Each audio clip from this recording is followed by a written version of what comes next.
Hello, everyone. We are thrilled to announce the launch of our new record label, T.H.S.A. Records. That's right, Elaine. T.H.S.A. Records stands for The Holy Spirit Abides, and we are an independent record label focused on uplifting Christian, gospel, and inspirational music.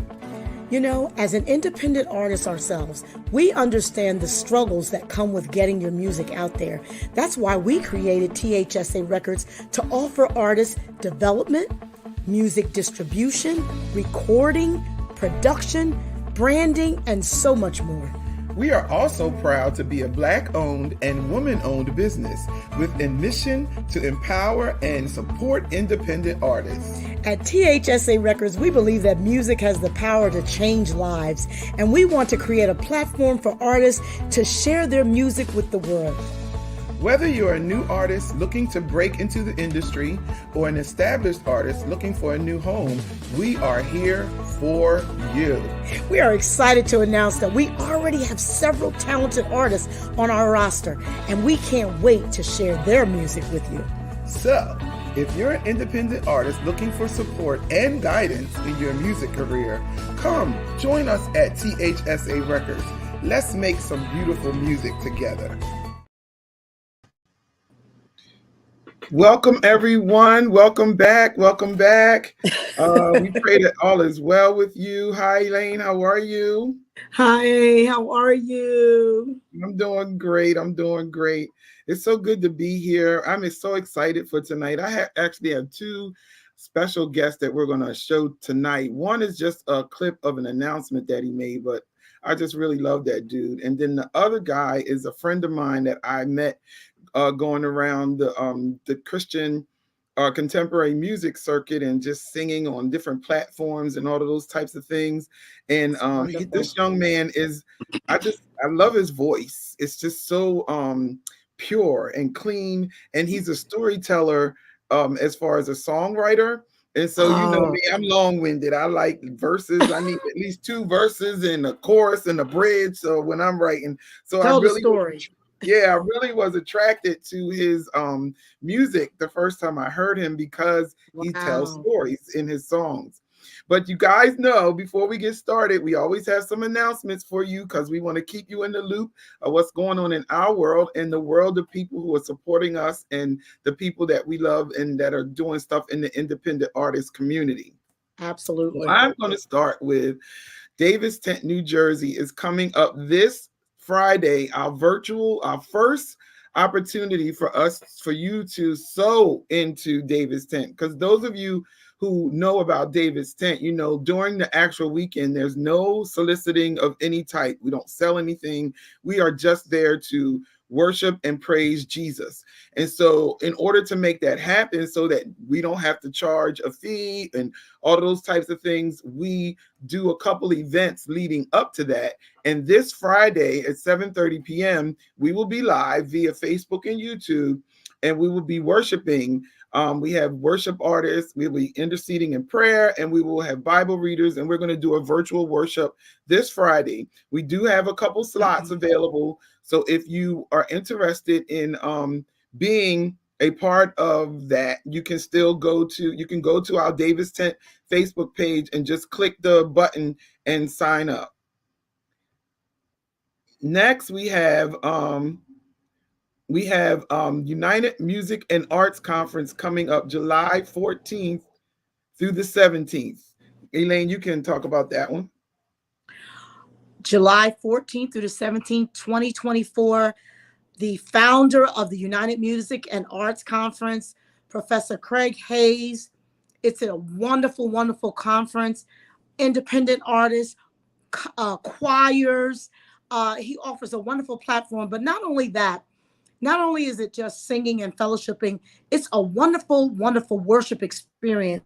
Yeah. Along with learning, education, understanding. Sometimes we're just out there singing and we don't even know what's going on in the music industry, or we don't even know how to navigate. So this is a wonderful, wonderful conference that helps you how to navigate through the music industry and really getting back to basics and doing ministry. That's what we're here for. Yeah. And yeah. Oh, she's frozen. Love for you to come and be. And be a part. Yes, thank you. Then we have those of you who've been listening and watching the show. Elaine and I are both international best-selling authors. We were blessed to do the book to write a chapter in the book called The Creatives Leadership. And it is actually a bunch of us creators got together and we actually wrote our story about what it's like being a creative and being a leader. You know, sometimes you got to hone them skills in when you're leading. You can't just do everything. Your mind is going all crazy and stuff like that. And being a creative can be tough being a Tell leader it. because God is constantly downloading things to you. And so it's like, God, when do I implement this? But we will be here with a couple of the other artists who are in the New Jersey area, Pastor Bubby Fan, Debbie Egbisi, Leslie, and my sister Yvette, myself and Elaine. We will be at the Piston Diner. It's $45 and it does include your meal. And it's Saturday, April the 13th. So if you're not busy, put it on your calendar. We expect to see you out there for a grown folks conversation where we really get into the meat of what it's like being a creative and being a leader.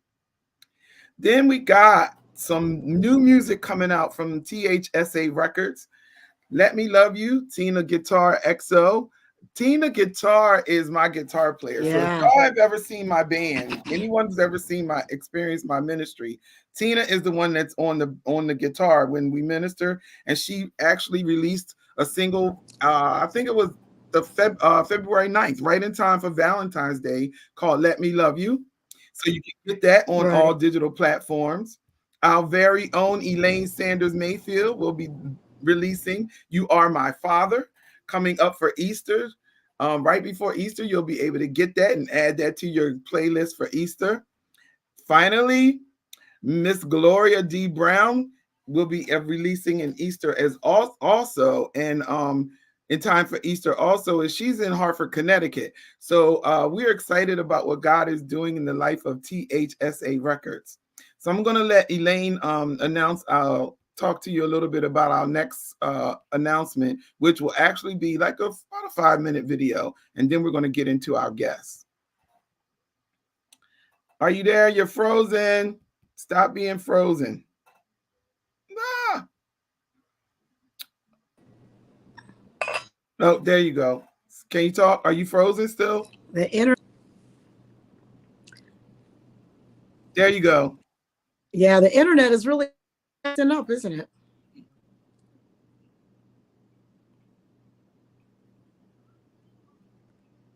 You're not frozen now. You can talk. I can see you moving. Every time you get ready to move, it Internet is does. really acting up, isn't it? Yeah. I'm going to play the video. Hopefully, we can get a better connection. Okay.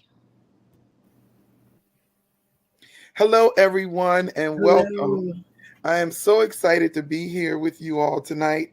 And I'm more excited because my brother in love, Gary Diggs, is with us again.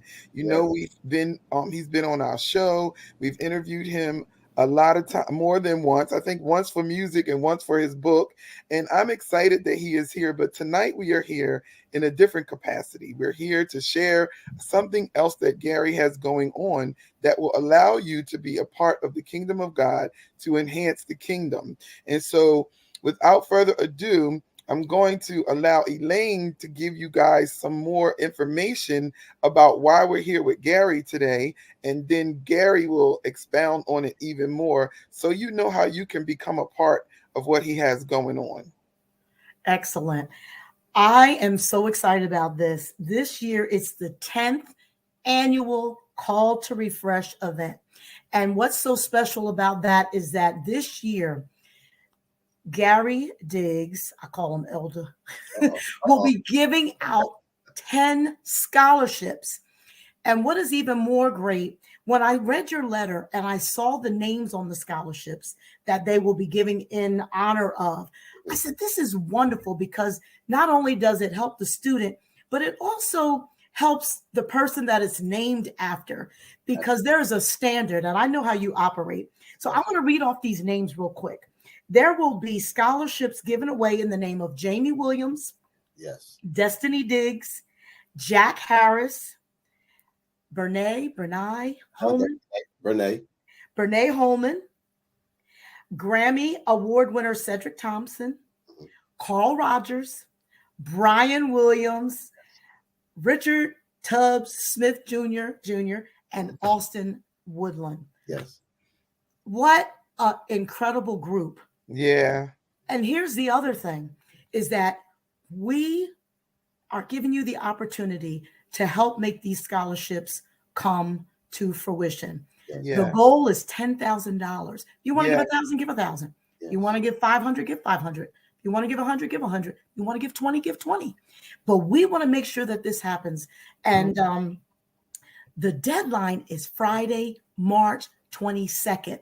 Yes. The actual event is April 2nd, 7 p.m. at Emmanuel United Pentecostal Church, 438 Stevens Street. That's Camden, New Jersey. And I believe that's your family home church, correct? Yes, that's where I was born and raised, on the playground. Absolutely. My days. There you go.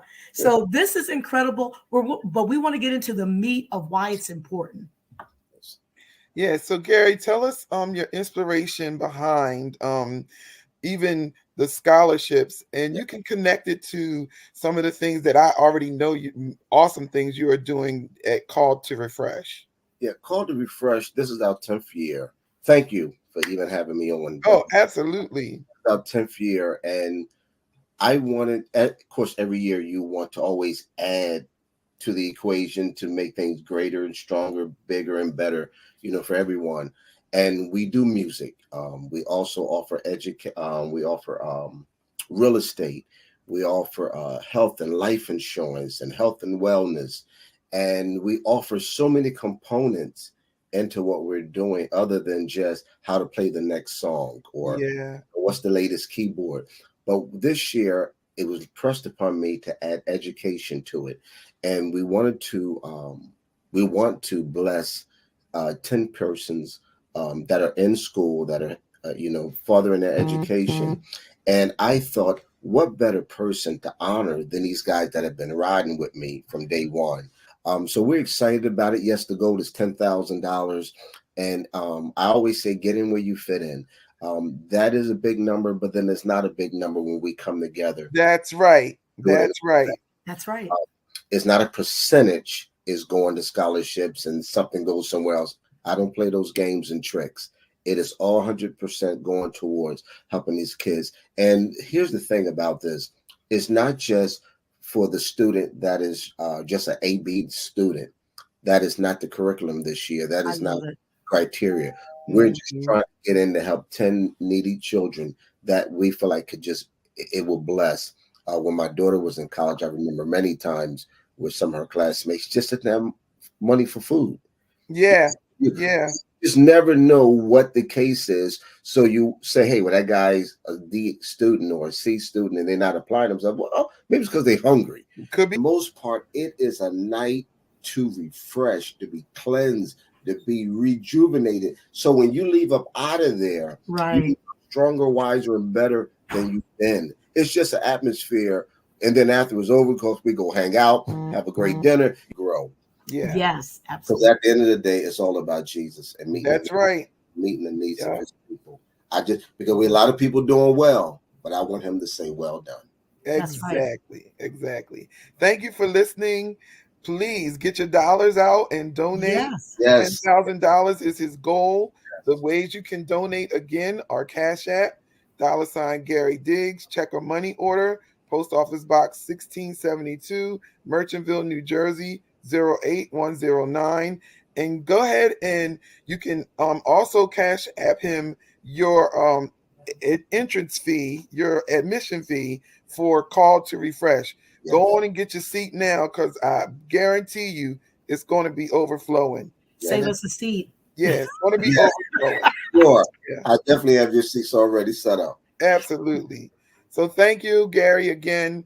And we'll be not only donating, but also. Well, now you guys know what we have going on, and I'm excited that Gary even asked us, Elder Gary even asked us to do that for him. Those of you who don't know, I come from a family that has a background in education. My mother and my father were both educators. I retired from Atlantic City Board of Ed, and my sister is still working in education. And so education is important. And I was one of those college students who was looking for those care packages coming in the mail every week. I went to that mailbox and somebody better send me some food or something, because I'm telling you, it's rough when you out there on your own, especially when you just starting to do that. It's really difficult. And I'm so grateful for my family, my aunts, my uncles, my church family, and godparents sending those care packages. They would always come right on time when I was away at school. And so, but without further ado, I just want to bring on our guest. You guys pray for the internet where Elaine is. She keeps going in and out, and you know how these things are with technical difficulty. And I know she's probably over there having a fit. Okay, Matt Wheeler is a disciple, husband, special needs father, and performing singer-songwriter who lives in Lancaster, Pennsylvania, a three-time Kindred Award-winning recording artist. Matt's latest release is titled A Hard History of Love and is inspired by a series of short stories by author Wendell Berry. When I tell you I'm excited to have a conversation with this man, I'm about to bring him on right now. Hey, Matt, how are you? Hey, doing well. Thank you for Good, having me on, good, ladies. good. Yes, absolutely, absolutely. So it's great for you to be here. I'm excited that you said yes. I know you do a lot in the indie artists community. You're always performing. You actually just performed on the 15th of February. Yeah, in Lancaster at Tell Us Yeah, 360. because I was going to use that video, but then it didn't have all the backgrounds and stuff to the song. So I said, let me Oh, use sure. Yeah, it was YouTube. solo acoustic, but yeah, it was Yeah. opening for a Canadian folk band called Great Lake Swimmers, which I've become friends with and been a fan of for years.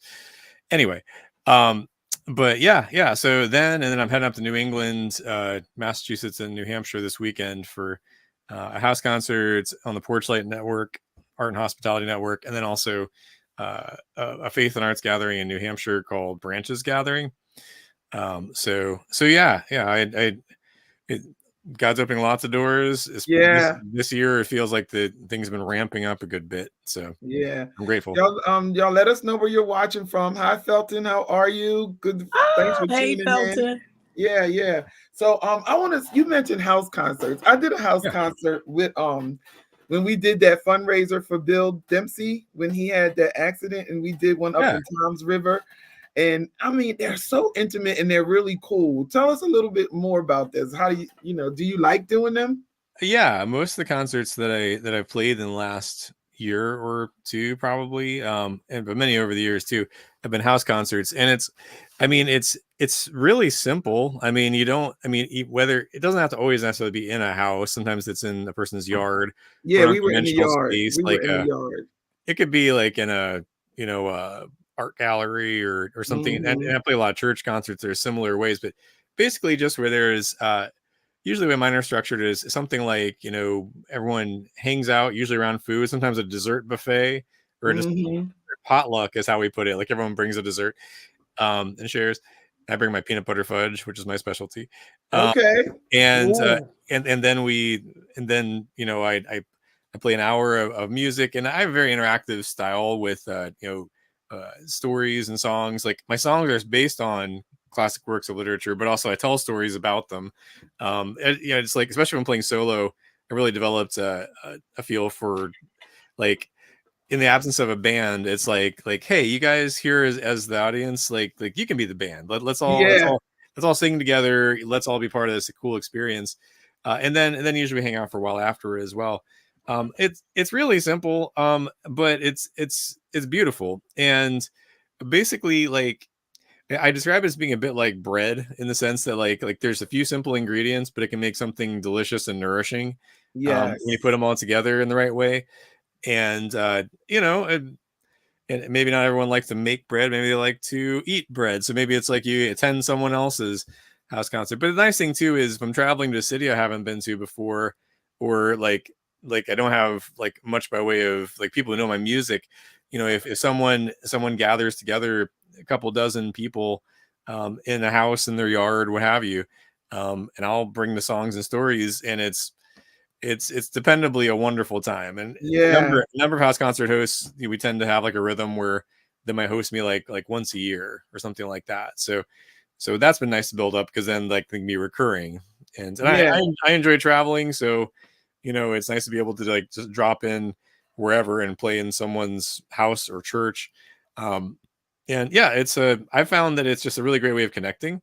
Yeah. Um, life on life, you know, like I even think of like the early church that was, you know, meeting in houses and Yeah, they things. were meeting in houses. You Yep. know, it's like you know, Katrice, we have to do that. I did house concerts last, well, before COVID, because COVID has, I like act like those 3 years just didn't happen.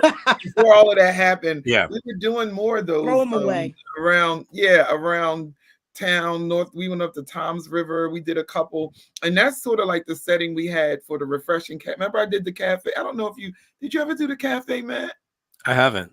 Okay, refreshing cafe before COVID. That's kind of like the setting we had, and it was always in a restaurant or something like that where there was food involved, and we always had it like it was small so that the artist could actually touch the fans. Like that's one of my things. Like I Oh, yeah. think that if these people are spending money and they're investing time listening to your music, like you going into a green room when you get done talking, I think that's kind of rude to me. I need It to is. know, I want you to know who I am. I want to talk to my fans and the Mhm. people who are really supporting me. And so that's that was the how Refreshing Cafe was actually set up. So we did that for like 7 years, almost 8 years. Yeah. Wow.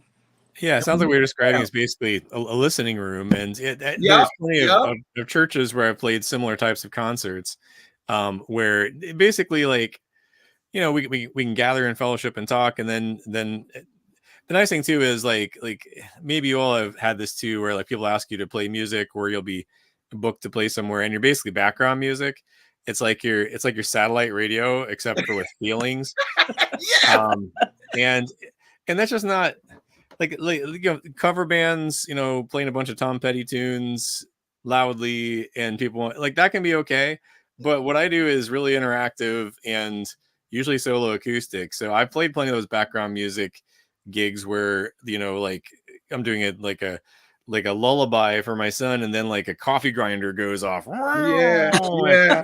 um, you know, and people are where there's basically settings where the expectation is that people are there to hang out and not to listen to music, like you are just part of the atmosphere. Yeah. That can be okay, but that's really not my thing. Mhm. And so yeah, when it comes to performing, that type of concert tends to be what I do. And on my website, I even have like a page on there about house concerts with some frequently asked questions that I answer. You know, people, because it's interesting how many people like attend these, and then they'll be like, wow, I can never really considered this. Like Right. this is so simple and good. And it's like, yeah, you know, like before recorded music, before touring bands and music venues everywhere, that's how you experience music. Yeah. Yeah, if you were wealthy, you might hire musicians to come play at your estates. If you were not, you Mhm. probably were playing the fiddle or the piano or whatever you happen to have, maybe an instrument you had made on your back porch. And Yeah. you know, but I mean, there's a lot of room for like, you know, when you bring good art, it gives an opportunity to foster community. You know, it's Yeah. like people get to be part of something, and especially in it's that kind of a setting where it's, you know, it's a few dozen people, a dozen people. It's like, oh, like I'm part of something really special here. So yeah, Yeah. and hello to everyone who's commenting. Yeah. Yeah. Good Hey, evening. Good Terrell. evening, Terrell. And hi, Pat. How are you? Yeah. So do you find that doing the concerts, traveling around, that you when you're, how can I say this? When you're planning your set, it's Mhm. just your set. It's not like you don't try to like tweak it for where you're going or the community that you're in or whatever. It's just your music.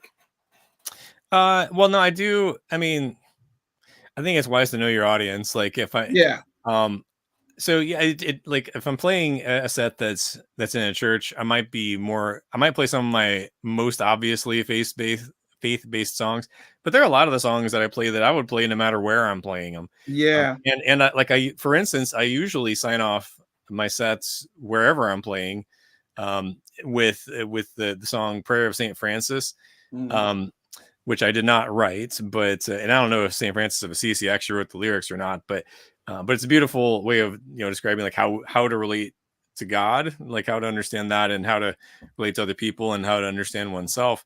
And so like yeah, I'll like a lot of like my song "The Light and the Sea," like it's basically a psalm, but I'll play it even if I'm playing like a music festival that Mhm. isn't like expressly Christian. That's great. Um, so yeah, I mean, like I believe in being the same person wherever I am and whatever I'm doing. Hi, I love Rocky. that. Thank you. Yeah, I mean, like I think that there's some consistency to that, but I mean, like I do lead worship music as well. So like sometimes I'll like play a house concert on a Saturday and then lead worship music at like the host's church the next day, or something Yeah. like that. And of course I'll be playing like specifically worship songs, sometimes some originals, but Mhm. yeah, I mean, like I do tailor it a little bit, and also besides like the serious songwriter stuff, the worship songs, I also do ridiculous pop song mashups. Um, Okay. uh, Well, it, okay. yeah, and which ones I do does depend on the audience to some extent. So, like for instance, probably my favorite one to play is one I think you all would resonate with, but like a young audience might not know these. So, younger than you all and me obviously is what I mean. But yeah, so like there's one of the pop song mashups. It's like imagine it's 1989 and two of the biggest pop stars of the day, Rick Astley and Paula Abdul, decided to start a relationship. They start going on some dates, and they eventually need to sit down and talk about commitment. And You're so I freezing mash on up. me. Oh, I'm freezing. Oh, well, I can still hear you all. Uh-oh, I can hear Is you. that me? I don't know. I had to move closer to my router. That's what it told me. So that's what I did. Yeah, I think Katrice is still there though. Well, to Yeah. finish, the thought, Yeah. that mashup is Okay. called the mashup's called I'm "Never Gonna here. Give." Oh, hello again. Yeah, that mashup's called "Never Gonna Give You Straight Up," because it's never gonna give you up and straight up, and people can along. That's just kind of Yeah. fun. Um, I've I love never it. heard of such. I so love so it. I Rocky said love that it. things are looking pretty good, coming through where he's at. Yeah, and Patricia says so too. Great. So I guess we're just Okay, seeing all good. that. Hi, Anyway, Rocky. uh, yeah, Rocky O is a good friend of mine. So, and sometimes drummer in my band. So, um, yeah, and thanks for tuning in. Oh, cool. Yeah, so I like to do like I might have like a song based on like a Victor Hugo novel, and also do Prayer of Saint Francis, and also have like a Vanilla Ice cover, like all just thrown in. Like you never know. Okay. Like so like I've got a pretty big repertoire, and like there are some songs that appear in most of my sets, like my song Indigo. I mentioned The Light and the Sea Mhm. is one. And what I plan to do at both of the events I mentioned for this weekend is play through my new album. um like it's basically present each of the songs. There's 5 songs, and then there's stories to go with them, and actually a piece of poetry at the end as well. So basically that album is based on some short stories by my favorite living author, a gentleman named Wendell Berry. and Yeah. uh and so who you mentioned when you were describing the new album. But the nice thing is, like, if people know who he is, then they can jump right in and like get immersed. But if they don't know who he is, then it's like I get to introduce them to to a friend. I mean, not that I know Wendell Berry really well, but I have written to him, and he actually wrote me back a few Oh, days ago. wow. He's still alive. He's 89 years old. And he does know that Wow. I have an album that was based on his work. And he said nice things about the poetry too. But That's anyway, incredible. yeah, which there's a whole other story about how I got connected writing to him in the first place, which I can get into if you want. But yeah, the point is, like I do, like it's not like if I'm playing half an hour, it's always these 5 songs or 6 songs. Like you know, like sometimes I'll actually change like in the middle of the set list. I'll reach the end of a song and be like, no, I'll do this one. No, I'm gonna do this other one over here. And Yeah, I could kind of have the band meeting in my head. yeah. And I do that. when you're playing solo, you can do that. With my band, my bandmates from Vintage Arts from over the years could tell you that I definitely have done that to them. Rocky's probably experienced Yes. that too. Where I'll be like, you know what? I think I'm going to try an acoustic version of this one song from the 80s or something. Yeah. Anyway, so it does vary a bit, but for the most part, you know, I see who I'm playing for. You know, if I'm playing for a bunch of high schoolers, I might play a different set of tunes than if it's a bunch of seniors. If it's, you know, like, but the originals, like, especially, I guess that mostly like affects what I play as far as the covers too. But anyway, point is, yeah, I try to take temperature of the room. Sometimes even like, you know, midway through, like if it turns out there's a bunch of kids there, I might do a song called Happy that has motions and has a repetitive chorus that kids can jump in and sing along, and the parents can, you know, act like kids as well, and it's just a ton of fun. So that's a very meandering answer to your question, but yeah, no, so it's great. It's great because I do a lot of the same stuff. Yeah, like I will switch up in midstream the set list in a minute. Right. Well, and you know, my husband is my drummer, so then he's looking at me like, we did not practice this. Hi, Minister Hall, how are you? And he's looking at us like, we did not we did not go over this in practice. Yeah. You know, I've heard that Bruce Springsteen has done that over the years, where like, you know, he'll mention something about a song and then like he'll like count it off. And like, I think it was Max Weinberg, his drummer. I heard him talking about like, and we just have to guess at which song he was going to start into. Yeah. But I mean, like, obviously that's worked out okay for him. So I guess Katrice and I are in good company. Yes, we are. I did my first David's Tent with Katrice, and I'm like, okay. She's like, oh yeah, these are songs you know, you'll be fine. And then, okay, she had her template, right? Then the Holy Spirit comes in. Katrice is writing on the spot. Oh, wow. She's just, she's just downloading, and she's like, repeat after me. And we're like, okay. So now it's like a whole new chorus. Yeah, just going with the spirit, like, improvising. Yeah. It's like jazz, you know, just just going where the spirit leads, where the music was great. takes you. It was great. Well, you wind up with one of a kind moments when you do stuff. Yes, like that you can't even repeat, right, Matt? Like you can't go back and get that stuff. You never get it back. Yep. So you got to go with it. So tell us, you are nominated for a Kindred Award this year again. Yeah. So congratulations. Thank you. I actually they're a little kind of out of the shot back there, but there are a few. The ones I won are over there. But anyway, So I got word probably same time as you all did about the nomination. Yeah, because both of us did too. Yeah, absolutely. And I saw that I'm nominated for the folk storytellers category. Mm-hmm. So and I just saw today that looks like it's gonna be throughout March that the voting is going to voting. Yes. So listen, everybody, all the listeners on here, we're the only two you got a problem with is me and Elaine. We're in the same category. So you vote for her once and then the next day vote for me. But it doesn't matter. Right.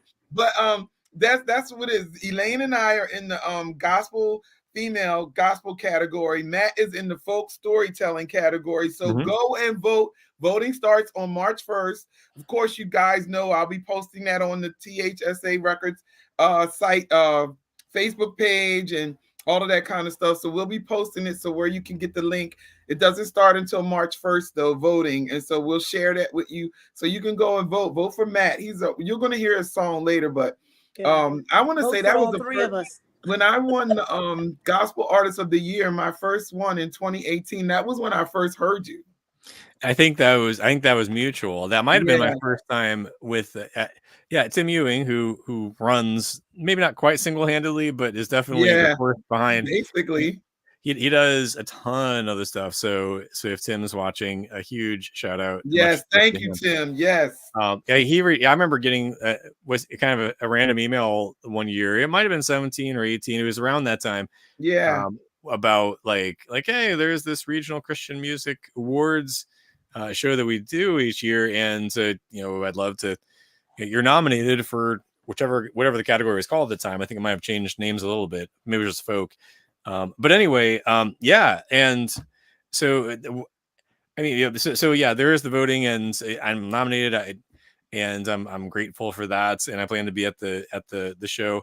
But Yeah, we do too. the show is especially cool because like, I mean, like I know lots of musicians around this immediate area, but I didn't know many in New Jersey, and especially Christian artists in genres that are outside of mine. Like, yeah, there aren't too many that I had gotten to know just organically, even like through social media or anything. So like bringing everyone under one roof, and I'm meeting people like BJ Shores yeah. and the Itzels, and like the Neighborly and you all. Although I'm not sure, Lee, I'm not sure I've seen you there in person, but could be we hadn't connected before. Or like the Dorsets or other folks. I mean, like, Yeah, there's lots of folks who I didn't know. I like the Neighborlies. Yeah. Yeah. Like I recently played an event with them, and it was the Okay. first time we met them in person. So, but anyway, yeah, they're from this area. But yeah, like it's super cool. Like, like just getting to know people who are doing like other expressions of music. We have a common bond of faith, even if we live in Mhm. different places. Our backgrounds are Absolutely. different, our sound is different. I mean, I think that's a really beautiful picture of like, I mean, you look in Revelation, the description of the new kingdom, about how people from all tribes and tongues and languages will be Yes. together worshiping God, and like, so it kind of feels like the Kindred Awards is like a localized, New Jersey, Pennsylvania, New York, Delaware-ish flavored miniature version of that. Yeah.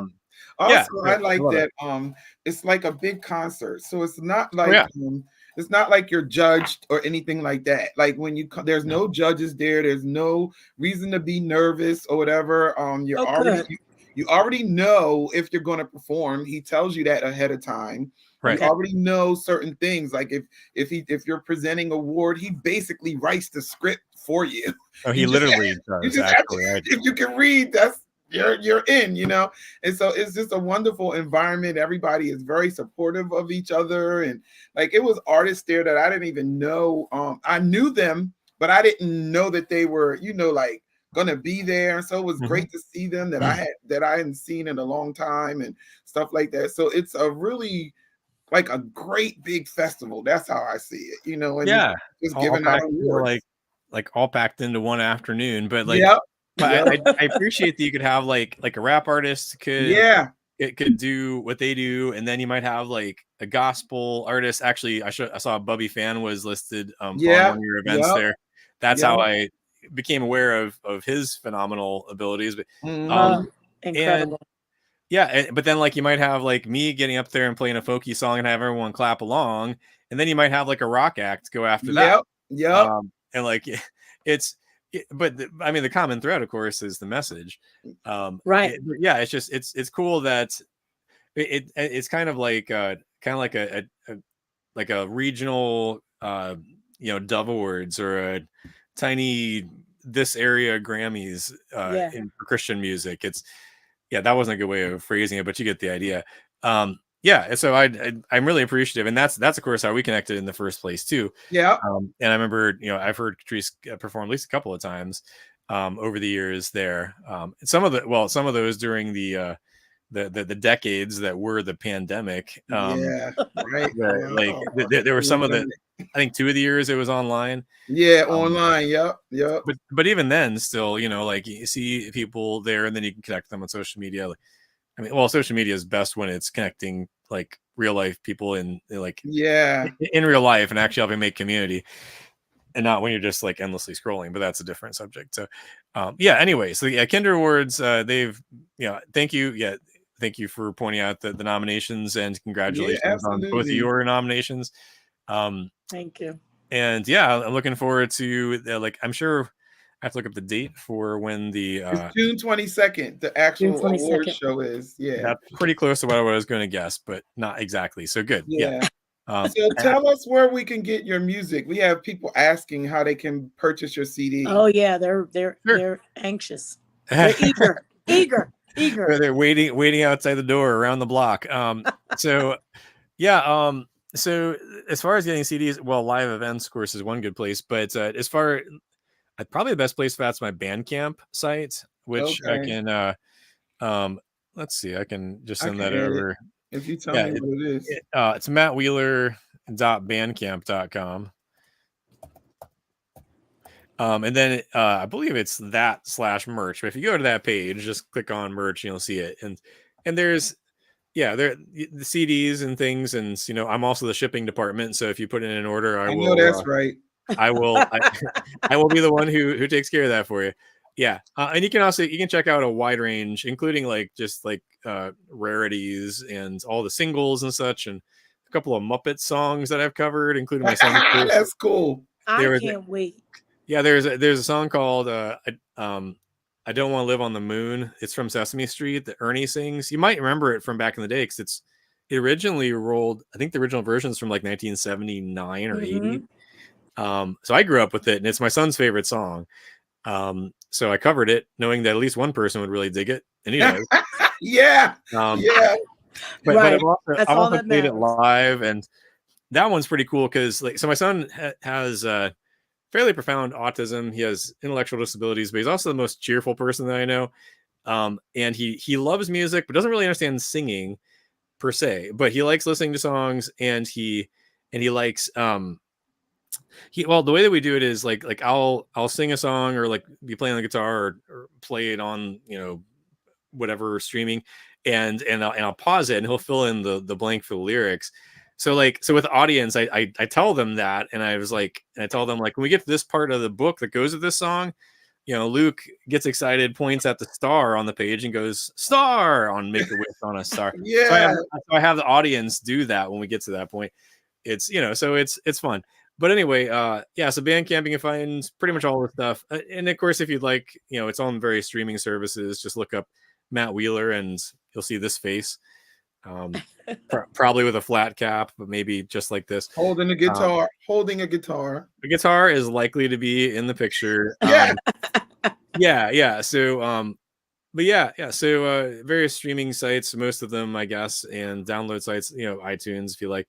But yeah, Bandcamp's a good spot because then that's that goes most directly to artists, not just for me. I'm saying in general. Anyway, on Bandcamp, that's especially on Bandcamp Fridays, but anytime. That's where I started selling my stuff, Bandcamp.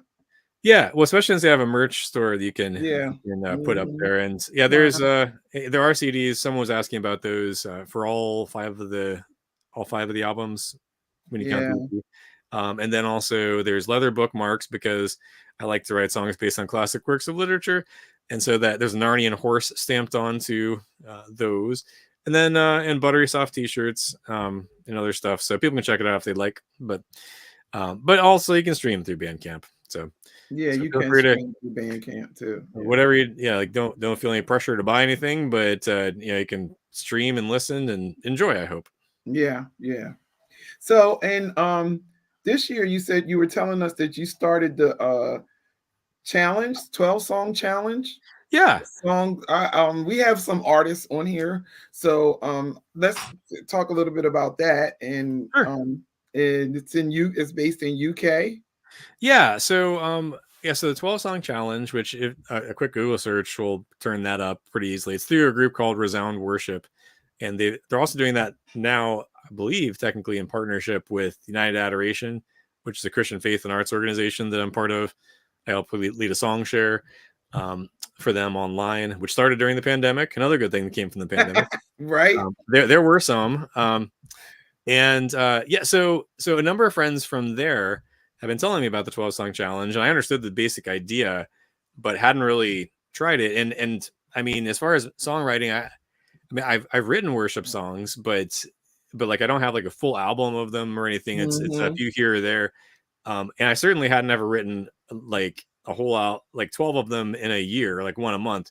Yeah. But that's basically how it works. You're the concept is simple enough. I mean, basically you just they give you a prompt. Like January, it was to write a gathering song, and they have a podcast as well. And of course, the guys who host that have wonderful British accents, and such, but which makes it that much more enjoyable.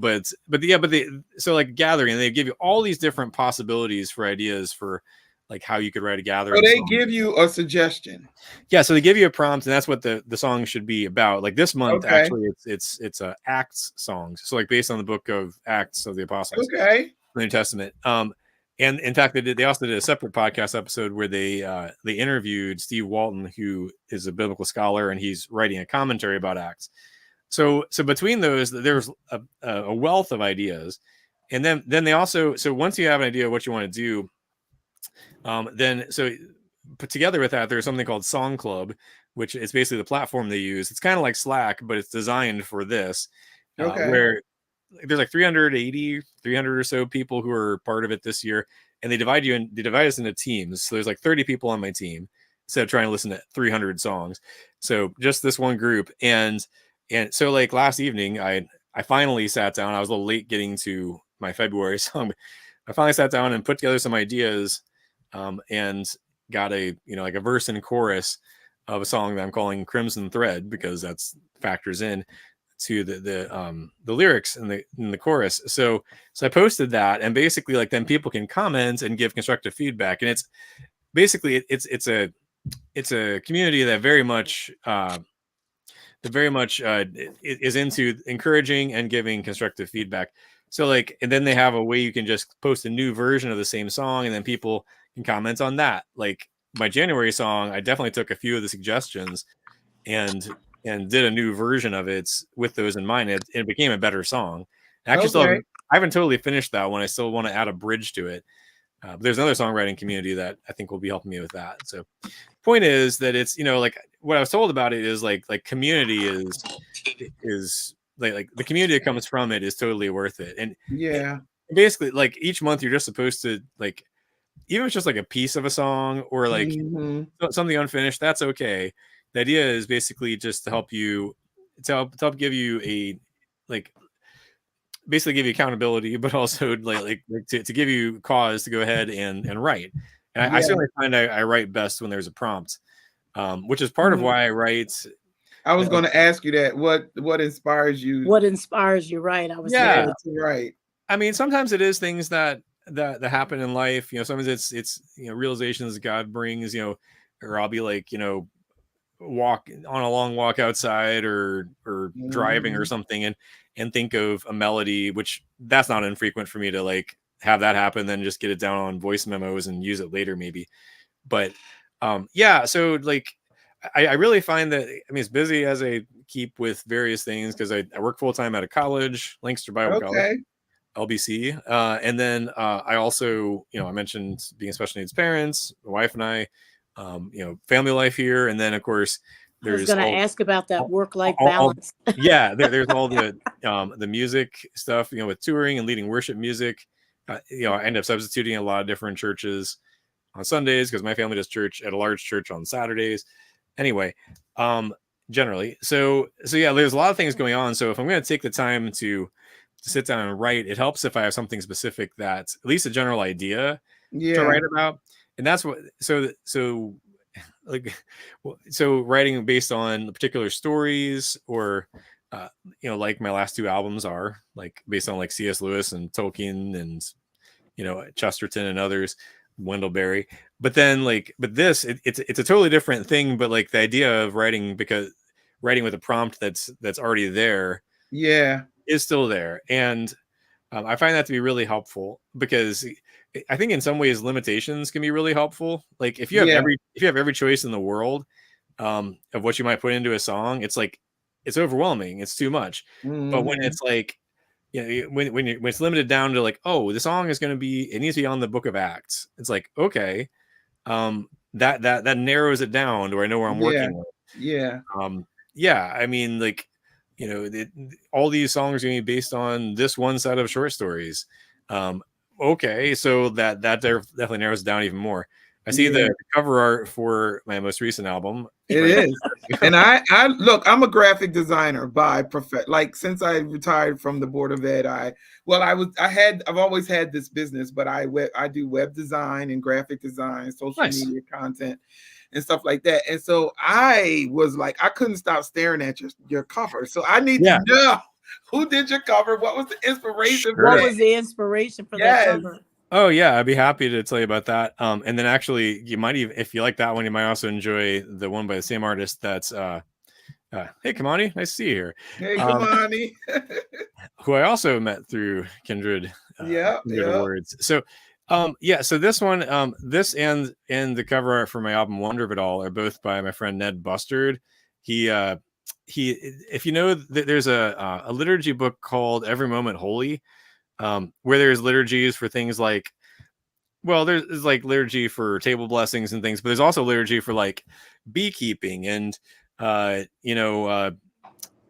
for changing diapers. I remember there's one of them, or for a purposeful gathering, or for cleaning. There's all kinds of things, like basically because basically every moment is given to us by God. Yeah. So anyway, so all that said, so Ned does the illustrations for the first two, I guess really all three of the volumes of Every Moment Holy.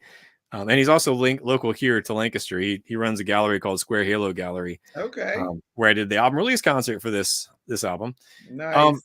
Yeah. So it's linocut art, which means that he took a block of linoleum and carved the reverse of this image, basically carved out and then inked it and then printed it. Okay. Now that was in black and white, and then he added the color later and added the well, I guess actually my name, that part was part of the original carving. That's why it kind of looks like it.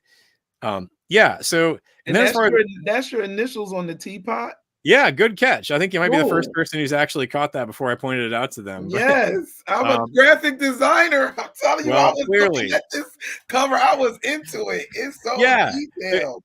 Well, there's a lot to see there, and the Wonder of It All one is also worth looking at after this too. But so the reason why you're looking at what you're looking at there, as far as what the picture is because the first song is based on it's inspired by a short story called The Hurt Man, kind of a Good Samaritan story. Essentially, to kind of summarize, like the story is that of this young boy named Matt Feltner. He's 5 years old. Later on, in later stories, he's an old man. He's like a grandfather, one of the rememberers of his town. But this is like early in his life. He and his mom are home. Dad's away with farm business, and a fight breaks out near their house. And this wounded man breaks out of the crowd and runs toward their house. And Matt's mom, Nancy, actually opens the door and lets the hurt man in, which is maybe not what you'd expect to happen. But then she blocks the door because there's these other men coming after him. Turns out they're his friends, but they all go inside, and basically, like Matt is struck with all of these. Well, actually, what I think I'm going to do is just read a couple paragraphs from the story, okay, which I do in concert sometimes with this. Okay, so here we go. This will actually set the scene as far as what you're looking at quite a lot better. Okay, so okay, here we go. So this is from the Wendell Berry short story, The Hurt Man. What he saw in her face would remain with him forever. It was pity, but it was more than that. It was a hurt love that seemed to include entirely the hurt man. It included him and disregarded everything else. It disregarded the aura of whiskey that ordinarily she would have resented. It disregarded the blood puddled on the porch floor and the trail of blood through the hall. Matt was familiar with her tenderness and had thought nothing of it, but now he recognized it in her face and in her hands as they went out to the hurt man's wounds. To him, then, it was as though she leaned in the black of her mourning over the whole hurt world itself, touching its wounds with her tenderness in her sorrow. And then one more paragraph here. Loss came into his mind then, and he knew what he was years away from telling, even from thinking, that his mother's grief was real, that her children in their graves once had been alive, that everyone lying under the grass up in the graveyard once had been alive and had walked in daylight in Port William, their town. And this was a part and belonged to the deliverance of the town's hard history of love. And there you go. That's like just a few paragraphs of this masterful 11-page short story. So what you're seeing there is, well, the hurt man, although I recognize that he could bear a passing resemblance to me. Yeah. If I was going like, cartoon to you, right? But like, Well, I mean, it's based on what we look like in the story. The story didn't say that he had a beard. That was Ned's interpretation, but that's fine. Take it however you want. But then also, and then the way the birds are there for a couple of reasons. One, the concluding song, the last regular song that's on the album is called "The Wild Birds." I'm sorry, it's called "The Way We Are." It's the one that I think you were planning on. We're gonna, yeah, I'm gonna play in a This few might be minutes. a good lead into it. Yes. But in that story, there's a character. Well, the chorus says this too, that the character named Burley Coulter says, the way we are, we're members of each other, all of us, everything, and basically goes on to say it's not who's in and who isn't, it's who knows it and who doesn't. Yeah. That could be about like the brotherhood of man, like just everyone being made in the image of God. It could be us as Christians. They'll know us by our love, Jesus says. It could be the people who live right next to us. It could be people that we see around us who are in need. So anyway, all that said, so it's a bit of a nod to the story of the wild birds, but it's also a bit of a nod to the baptism of Jesus. Where the Spirit of God descends. Yes. As a dove. So anyway, yeah. So it's a few different things going on there, and then the teapot. Ned decided to add my initials right there, which was pretty cool. Yeah. So yeah, that's All what's right, going on so there. without further ado, we have 3 minutes left. I think the song is about 3 minutes, and we're going to play the song. Then we're going to come back, and Matt is going to give us some nuggets, and then we're going to let him go because he actually has another gig after this. Because He's double booked. Yes, he is, and I love it. Not at the same time; it's back to back. Yeah, Yeah, Back to back to back. back. Mhm.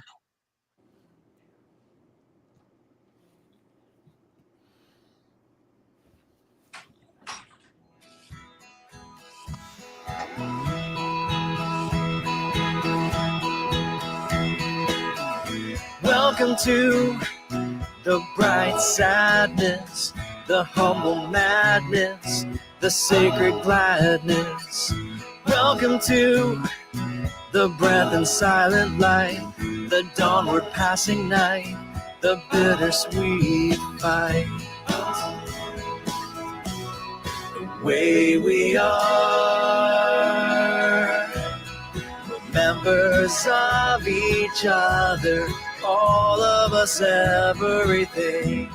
Together we'll see many seasons, joy in spite of reasons, a love that endures anything.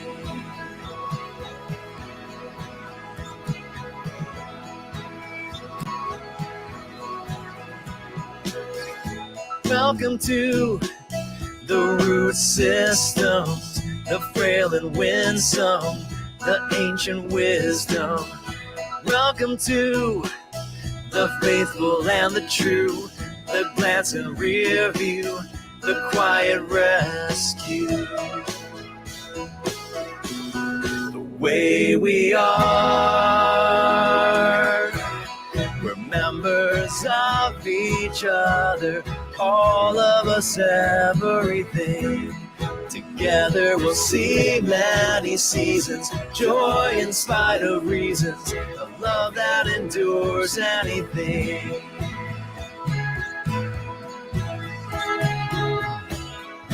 Wild birds sing their song, a hint of hope in the morning. Wildflowers worry not, their maker brings joy in the morning. The way we are, members of each other, all of us, everything. Together we'll see many seasons, joy in spite of reasons, love that endures anything.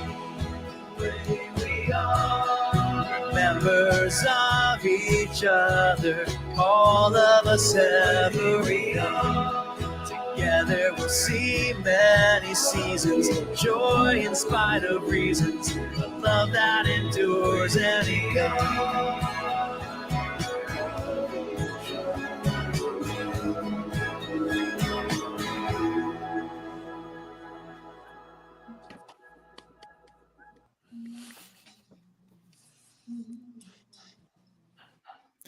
I love it.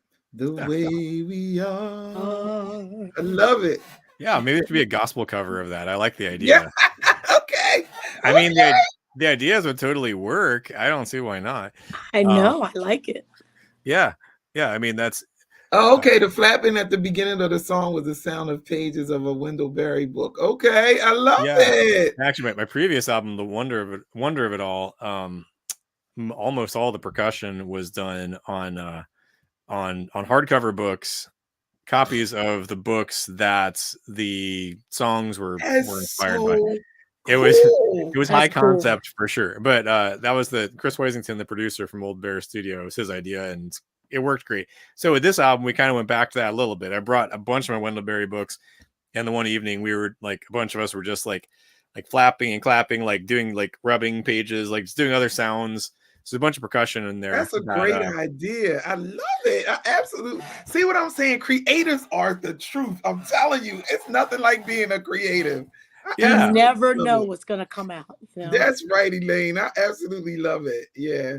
So give our listeners some nuggets on just tell them like a little bit about what it took for you to get where you are and how you stay steady. Yeah. Well, one thing I would say is, without going like way in depth on my musical journey, like I started late, you could say. I had a bunch of musical friends in college and sort of picked up a little bit then, but then really took off after. And so like I would say that my music career, such as it is, started in 2012, when I was 32 years old. So like it's about the time that people are like quitting their punk bands and starting families, like if they haven't already. I got married and we had our son, and then I started sharing original music consistently. So like if you're whatever age you are, like you're not too old to start. I mean, I know like Awesome. I think it was Mary Gauthier, the singer-songwriter, the folk singer-songwriter, who started, like, she released her first album at like 47. Which if I was on that track, I wouldn't have even started yet.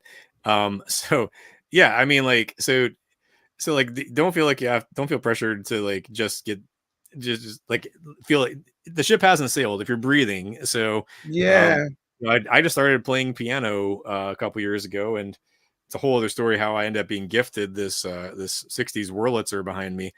And like just coming to that as a beginner in my mid 40s, it's like this is really cool. This is pretty fun.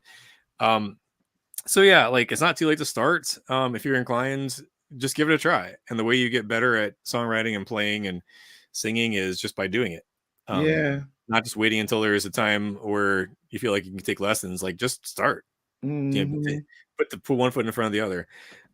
That's one thing I would say. And let's see, what keeps me steady. I mean, well, certainly, my family, supporters, and most importantly, my relationship with Christ. Just rule of life, the habits that have developed over time, being in scripture, certainly in prayer. One of the things I mentioned, the book Every Moment Holy. Before most performances, I pray. There's a liturgical prayer called a liturgy before taking the stage, which actually, if I move over, that's a print of it right there with a Ned Bustard.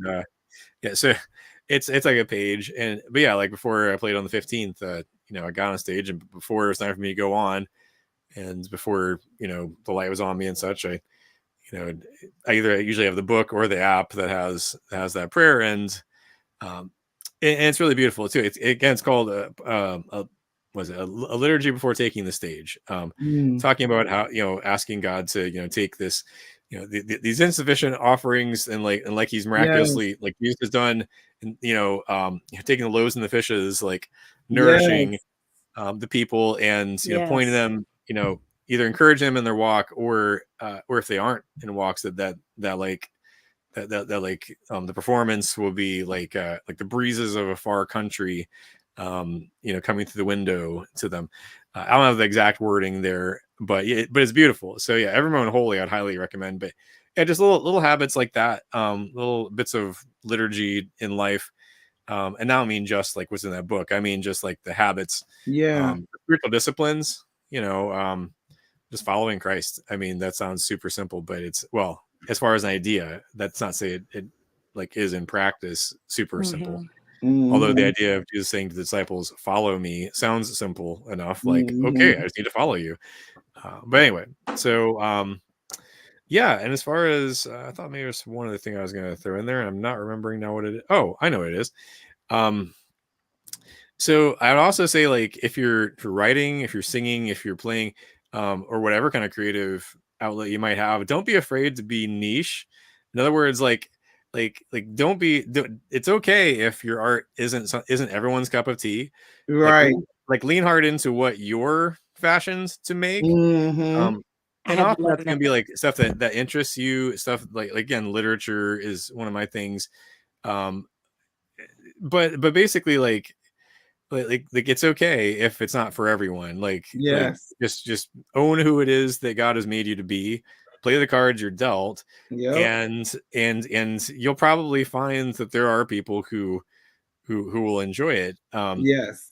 And it might not be like everyone. It might not be a household name, and that's okay. Hmm. But if there's dozens, hundreds, maybe thousands of people who dig it, um, great. But ultimately, we're making the art, as unto God, Yes. and for anyone else who would care to listen, you Yeah. know. So yeah, those are the nuggets I have for the moment. And those nuggets actually fit our mission and our vision for the record label. We Hmm. actually are not, we let people know we're not making stars. We want you to be authentically who You're God so created you to be in Yeah, this creative space. And we're just here to help you perfect that so that when you put out a product, it's worth listening to. And you yeah, can do that, in a professional manner. So yes. that's basically what we do. And I like the variety. I absolutely love, I don't want to sound like someone else. God created us uniquely and wonderfully made. Yeah. And mhm, so I believe that we all have something to offer the Oh, world, the kingdom of God, even the world, and which in what we live in. And when we imitate and be like someone else, we're not being true to what we're supposed to be offering. yeah. And yeah, each one reach one, because something I may offer may not reach someone. Something you offer may mhm, reach someone. So it's to each his own.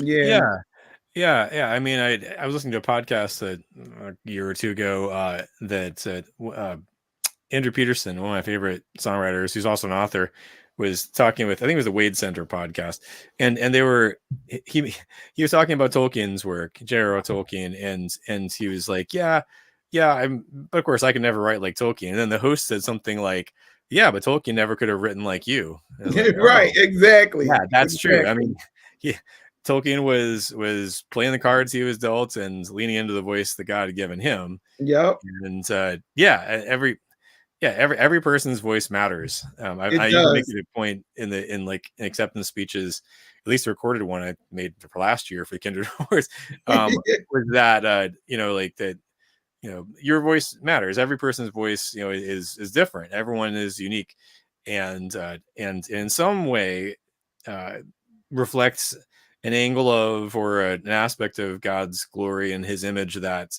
other people don't. Yeah, All three of us, the way we're fashioned is different than anyone else, than yep, any of the 8 billion other people or any others who have been around before, and that's pretty cool. it um is. and the way that we'll put together those finite number of notes is going to be different, or words or what have you. Yeah, yeah, Anyway, yeah, so, which I think is wonderful. And God is the master creator. He's invited us to co-create with him. I think it was absolutely. the words that Tolkien used, actually. Which I But am so honored to be doing. yeah, So, thank you all for tuning in. Thank you for your interactiveness. And thank you, Matt, for saying yes to this interview. Don't Thank forget you. to look up Gary Diggs and support his scholarship efforts because it Yes. is real. College is Call to real. refresh. Yeah, call to refresh. mm, And go get Matt's material. His Absolutely. I can't yeah, wait. Matt Wheeler, bandcamp.com, and support.